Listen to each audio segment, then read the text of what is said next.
Hi, I'm Elizabeth. And I'm Christina. We're two best friends who met in college 12 years ago. I'm now a stay-at-home mom with 2 children, a preteen and a toddler. And I'm a career mom with a toddler. We've been through a lot of life together, and we're here to tell you all the stuff we wish people would have told us. We are Millennial Moms. Board the train. The Hot Mess Express is pulling out. Woo! Please put your tray tables in the upright position. Keep arms and legs inside the vehicle at all times. We're about to take you on a bumpy ride. Oh, so bumpy. Welcome to Millennial Momming. Woohoo! And we're back. Episode 5. Yeah.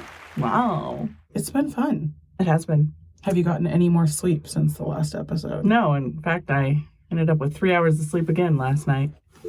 Yesterday, I was doing a training session for these police. I was leading the, whatever you call it, It's terrifying. class. I was leading the course. I found a way to nudge my podcast in there.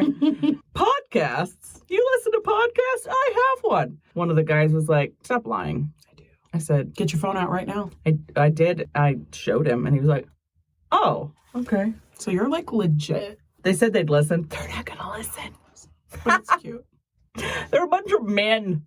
Even if they did listen, they'd make fun of me for it later anyways. Who cares? We're not here for men. I mean, if you like us, cool, but if you don't, that's fine too. So today's topic is...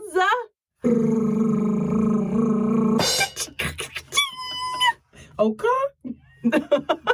It is how different life... Start over. Today's hot topic. Not the store. Is that still in business? I don't think so. We're too old to shop there if it is. Today's hot topic is... We figured with the new year coming, we have new ideas, kind of a rebirth, hopefully. And we started thinking about how life was so different in our 20s versus now in our 30s. And we were like, what wisdom could we impart? So much. Really, we can just tell you what we did wrong, and then you guys just do the opposite. Yeah. We made mistakes, so you don't have to. 'Cause, wow, did we? So many. Who wants to start? Did you write any of yours down? Yeah, they're all in there. Perfect. They're all in her phone. They're all in my notes. Because we are recording on my phone. We have like these group notes. It's super handy. Like, what did we do before technology? All I have that you wrote. Very bottom. I think I added some things. That's all that came through.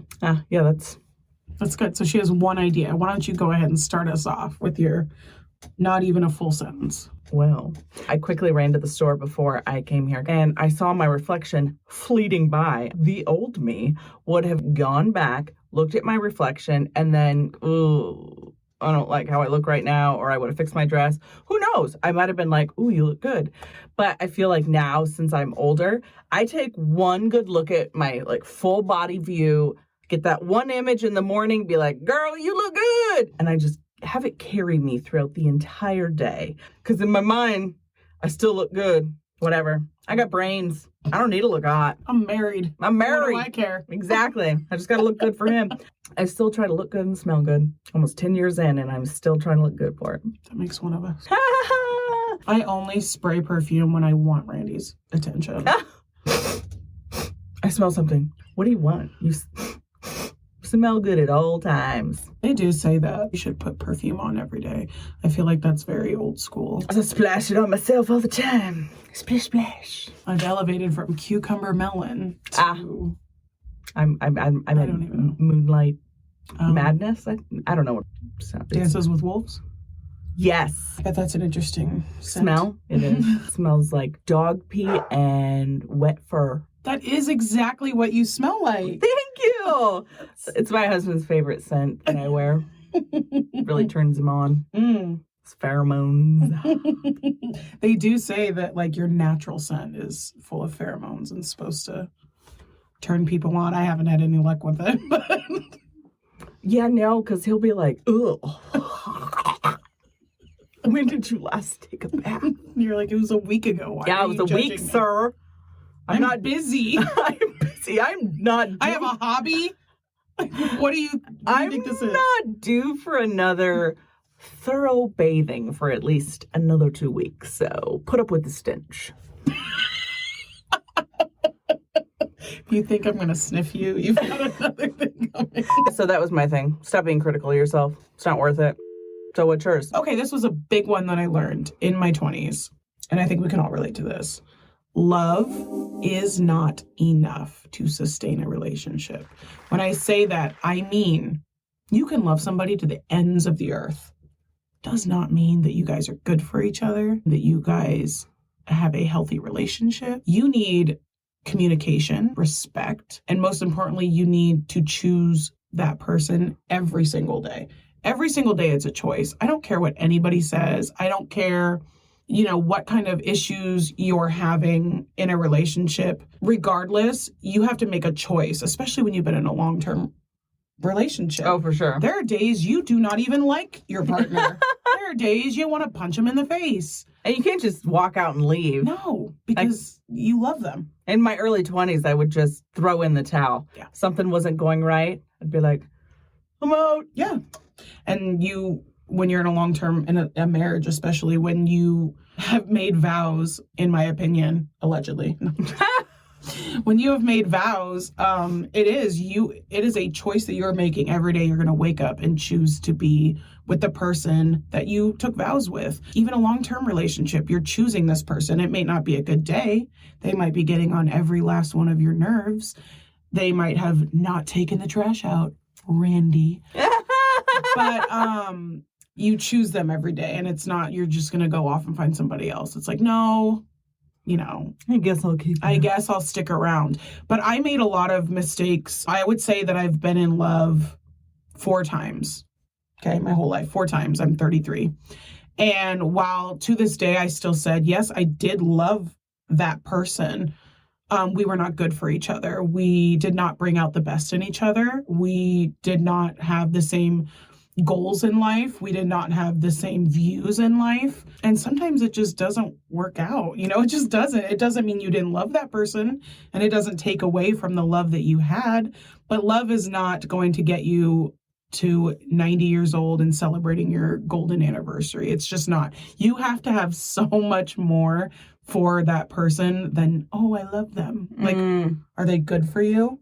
Do they bring you happiness? Are you unhappy more than you're happy? Like, these are things that you really have to think about. You can love somebody and be fighting with them every day. That's just...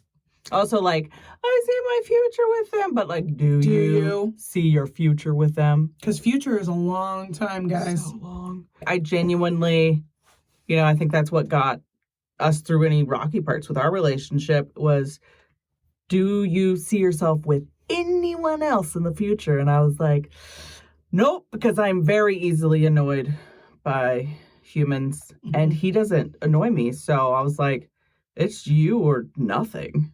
Yeah, you gotta wake up to that same face. Very true. Very true. I my first committed relationship, I didn't know what I was doing. Someone said to me, you love this person, yes, but don't you think someone else could love this person better? And that was the turning point where I was like, yeah, this is true. I'm young. I'm dumb. I'm in college. I have no idea what I'm doing. And so to this day, elated for that person, like truly found their person that loves them better than I could have ever. And same with my husband, like him and I just have this perfect understanding. So if you think you found your one in your early 20s, really think about that. Really, really hard. I'm not saying it's not possible. It's possible. But life looks very different at 21 than it does at 35. So different. So different. So, but you brought up a good point, and it's a good segue into my next. Ooh. My next one. What's the next one? The next one is sometimes, ladies and gentlemen, ladies, mainly ladies. Mainly ladies. Sometimes you are the toxic person. Sometimes you are wrong. It's true, like I just said. Yep. Sometimes you don't treat people the way that they deserve. Sometimes you are disrespectful. Sometimes you make a mistake. If you don't learn to apologize, you're not going to have anybody in your life for very long. And you have to recognize that you are wrong, and you can't just recognize it and keep silent. You actually have to admit it. if you value the relationship with the person that you have wronged, you have to apologize. You don't just get to sweep it under the rug, pretend it didn't happen, or my personal favorite, just stop talking to said individual. That doesn't work. You have to apologize, and it's okay. I respect nothing more in this world than somebody who can come to me and say, you know what? I messed up. I am so sorry for that. I'm like, cool. Cool. Let's go I on actually with our respect you lives. more for that. I absolutely And it's do. our pride that gets in the way. Like, I don't want to admit that that was my fault that it ended, Yeah. or Or it that was- I did wrong. Yep. Mhm. But when you actually are willing to admit that you screwed up, Yep. and that something was your fault, that person actually respects you more. Absolutely. 100%. In like your friendships, I think it's very important because things get hard, especially as you get older. Friendships go through a lot of stuff. You do need to learn to apologize to your friends. Like, you can still be friends. One of you is going to be wrong sometimes. Just And don't come at them and be like, I'm sorry you were a jerk. No. no. That's not an apology. That's not. You have to Learn to apologize. Maybe read a book on it before you try it. apologizing and accountability both start with A. So that's how I always remember. You need to take accountability for your part in things, and we all play a part. Are you still wondering if accountability starts with an A? No, I was just thinking AA. It's like going to AA. Apologize and accountability. Guess what? That's just life. is. That's just relationships. Sometimes I'm in a really bad mood and I will snap for absolutely no reason, and then I have to make that long trek downstairs, tap my husband on the shoulder and say, I am so sorry that I just lost my temper for no reason. And look, everything's better.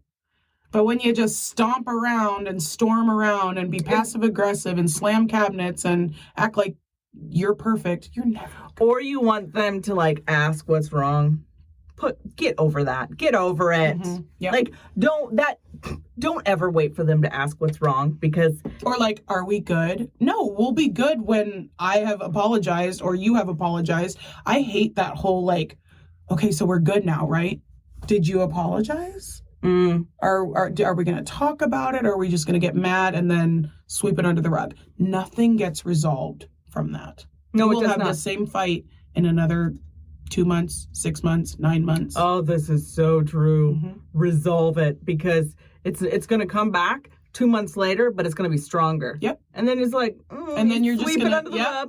And then like 4 months later, and then it comes up and it's like, rah! I am telling you, me and my husband used to, before we were married, would have the same argument every like 6 months. It was the same exact argument.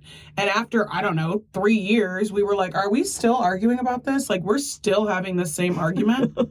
Yes, we were. And guess what? We sat down and we actually communicated throughout the whole scenario of whatever it was. And we have not had that. Before we got married, we stopped having that argument. So the biggest lesson we have learned in our almost 10 years of marriage would be communication. Hands down, communication. You know, you hear people say, oh, communication. And you're like, meh. And you dust it off. No, Brush it really. off. Brush it off. What? Yeah. Yeah. But really, when you get down to it, if you don't like what he's doing, tell him. Or if you want him to do more of something, tell him. You need to not only tell them what the problem is, you need to tell them why you feel like that, and then also how they can help you not feel like that. That is communication. Took me 10 years to get there. But No. we're there. Yep. And we are, after that, it's kind of like smoothish sailing. You know what's so funny is we were talking about the 7-year itch. I was thinking about it and I realized that it took, so Randy and I got married at our 8-year anniversary. So I would say the first 3 to 4 years of our relationship, we were just trying to figure out how to communicate. 3 or 4 years. And you might say, oh my God, I know how to communicate after a week. I'm willing to bet you don't. Also, you're like 3-4 years, you're still kind of new and you're still trying to show off to each other. You're Like, still trying to like, I'm fancy, love me. I think you really learn to communicate, or you really learn that you need to communicate when you guys move in together. And all those walls of just, there's no more walls up. Yep. They're just there in your face. He sees you as you are. Yeah. Yeah. So year 7 is when you are like, seriously, all walls are down. You guys are as real as really can get. You are at the nitty gritty of this human, and you got to decide, is this it? Throwing in the towel is not the answer. The answer is find out if this is truly what you want to continue doing, looking towards your future. Do you want to be with that person laying in bed in the nursing home? And we are not talking down about anybody that's been through a divorce. You're divorced. It happens. And sometimes you think that this is the one and life happens and things change. Totally understandable. We totally get it. We are not judging anybody. We are just speaking from our experiences in very long-term relationships. My husband's a divorcee. Oh, yeah. You guys are both on your second. Yeah, I know. I think that's why it worked. First one didn't work. We got together and we realized how it's supposed to work. And you were very young. You were very young when you got married. Married 1920, not the year. And then split up about when I was 22, 23. I don't know, somewhere in there. Great human. Still a great human. I had nothing against him, but honestly, I was too young. I didn't know how to handle a relationship responsibly. And did not meet my husband Leon until 26. So it took those years for me to find myself, find what I was looking for, figure out who I was, because I honestly didn't even know who I was. I went from high school to being married. What's up? That's wild. I had zero idea who I was, but I was like, oh, I'm in love. Back to what I said, love is not enough. Yes, this is true. So, the poor man was just a bystander in my growth. What has worked for us, what challenges we have come through. And I'm sure you probably learned quite a bit from your divorce. Yes, so I did. I think to be humble and to stop being so prideful. It happens. It does happen. No shame in that. No shame. It happens. And look at you. On to my other point, taking accountability. Correct. For the parts that we have played and things that we have done. What else do we have? I was going to say, yes. I feel like your entire 20s, you are trying to not only tell the world that you're fine, but you're also trying to appear as successful as possible. You're trying to live up to everyone's expectations of you in your 20s. And then you hit your 30s and you're like, I don't care.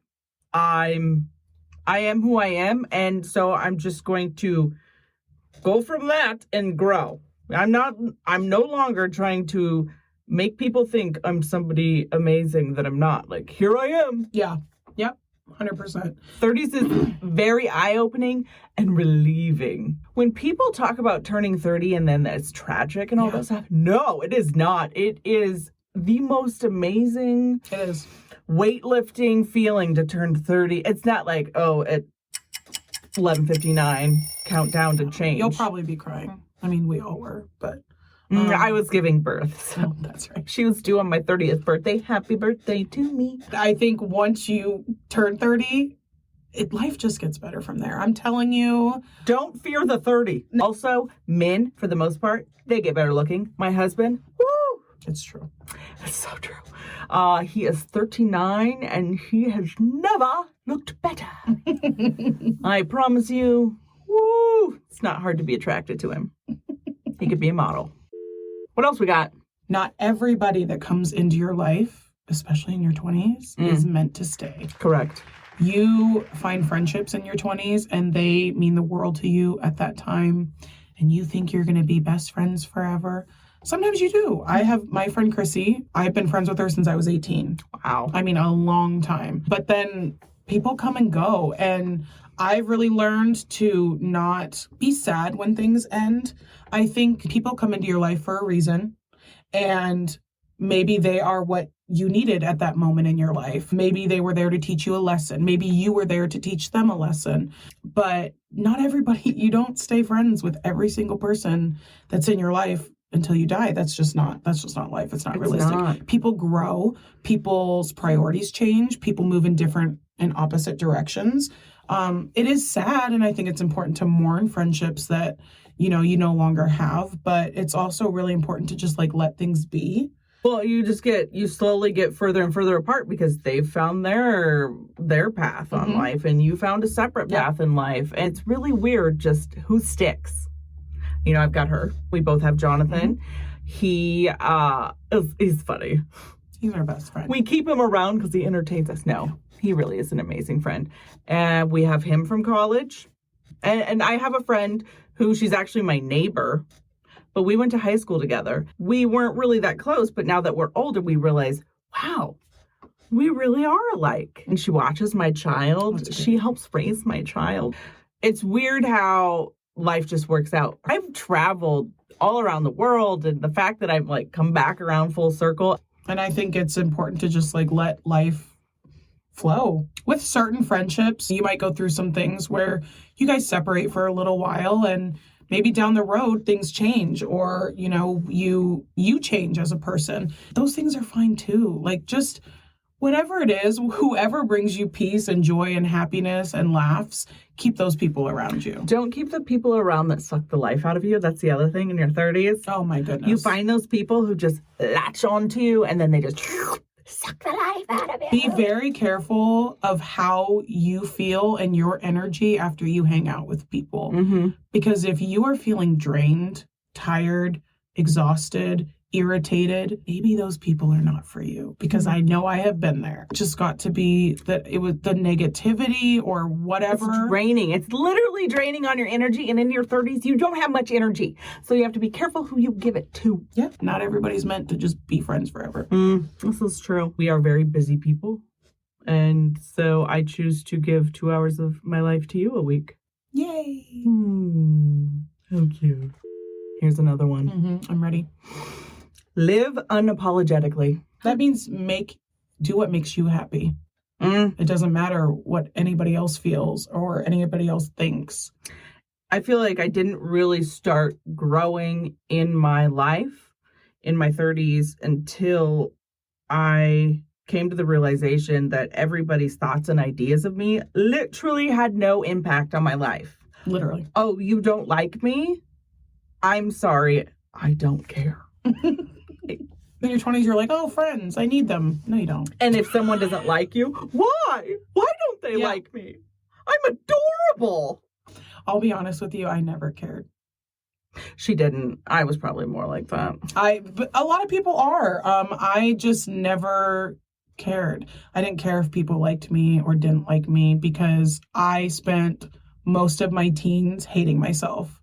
So once I got over that, and I loved me, I did not care if other people didn't. Like, that's fine. I had to work very hard to get to a point where I love me and I'm good. So I didn't care. Sorry. She probably came to terms with it more than, way earlier than I did. Took me a while. I'm gifted. She always has such great points of views on things, because we did grow up so different. And even though we've been friends for so long, our lives were very different. Very different. So it was always nice to have someone who, one, would give me advice and didn't care what I thought. That was always handy. And two, for the most part, it was good advice. Oh my goodness. I have such a good one. In your 20s, you make mistakes and you constantly are in denial that you made them. Oh, yeah, for sure. In your 30s, you're like, yep, made them. A hot mess. Yes, like, I made them. Please listen to me so you don't make those same mistakes. Learn from us. I used to think that I was legitimately never wrong. I was never wrong. You can ask anybody. Throughout my entire teens to 20s, I was never wrong. You were wrong. And I will give you a list of reasons of why you were wrong. I did not even try to combat that ever. No. You couldn't tell me nothing. I think the reason why we were such good friends is because I would never bring up things that I knew would make us combative. Yeah. I mean, you're very non-confrontational. Extremely I'm super confrontational. That's probably why we work. But, yeah, I was never wrong. And now I look back at myself and I was like, how do you have friends? Because, wow, you were horrible. I was mean. To other people. I wanted to fight everybody. This one time, guys. Oh, boy. We still joke about it to this day because it's a classic. Yeah, classic. She ran off, I don't know, to do something. Kill someone. I don't know. I've never killed somebody, for the record.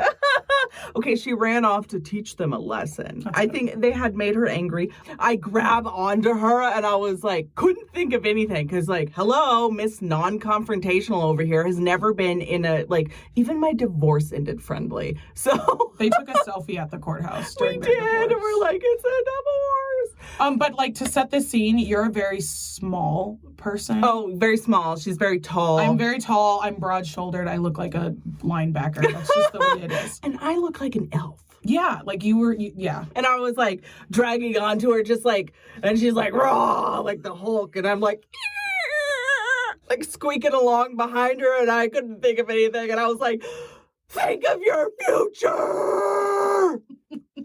That's the only thing she could think of that would stop me. Sometimes we still say, think of your future.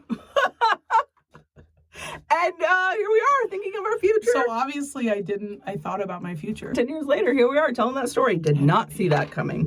Fell asleep. I almost broke it. Snapped it clean off. What did we learn on today's episode? Oh, are you asking me? I think so. I wasn't paying attention. What did we learn on today's episode? Learn to apologize. Mm-hmm. Realize when you are the toxic person. Stop being critical of yourself. What else did we learn? That I'm a divorcee. Ha! Love is not enough to sustain a long, happy relationship. There better be some communication, some apologies. There's something behind the thing. Actions speak louder than words. They do. Oh, for real. Randy, take the trash out.